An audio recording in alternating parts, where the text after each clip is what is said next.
When the District of Columbia was first set up, they took 31 square miles from Virginia, which is today like Arlington and Alexandria, and 69 square miles of Maryland.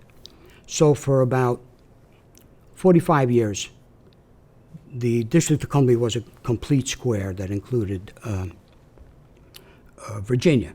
So in about 1836, a group of investors came down and wanted to use that area of Virginia to form a new city within the District of Columbia.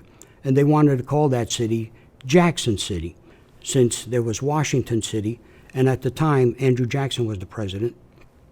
So they wanted to name it Jackson City after the president.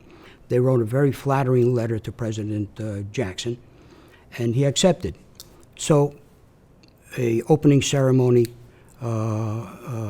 occurred, and the person who laid down the cornerstone for the new city was George Washington Parke Custis, the great-grandson of George Washington.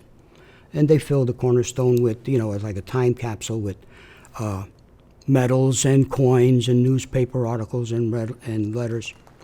When the ceremony was over that night, of course, somebody broke into the cornerstone and stole everything that was in it, and never to be seen again. So that was the beginning of Jackson City.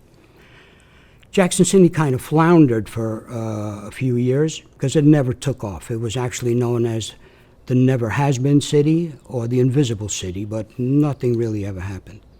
So right after the Civil War, New Jersey investors came down and decided they wanted to turn Jackson City into the Monte Carlo on the Potomac. They wanted it to be like Monte Carlo in Europe. So again, they invested it. Some casinos did open, racetracks opened, but again, it never really flourished. And as a matter of fact, the criminal elements moved in.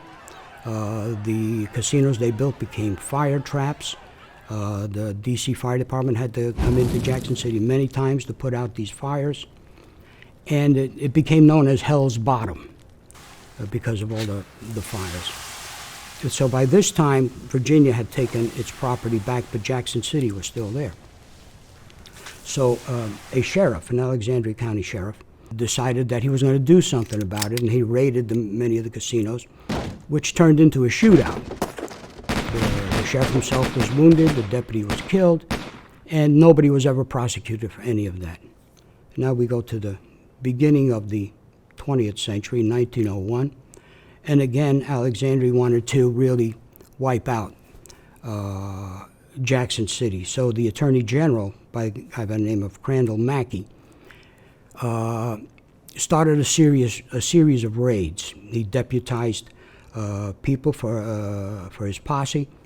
They were called the Good Citizens League. He joined with the progressive movement and the temperance movement, which would be responsible for the Prohibition era. And with them, he staged a series of pretty violent raids. I mean, they would just go in and just with bats and axes and just destroy everything. And after a while, Jackson City just disappeared. And it just, it returned to Alexandria and Arlington, and Jackson City was all but forgotten. Nobody knows now. The Pentagon is there, Crystal City is there. There used to be a park in Crandall Mackey's name, but that's gone too.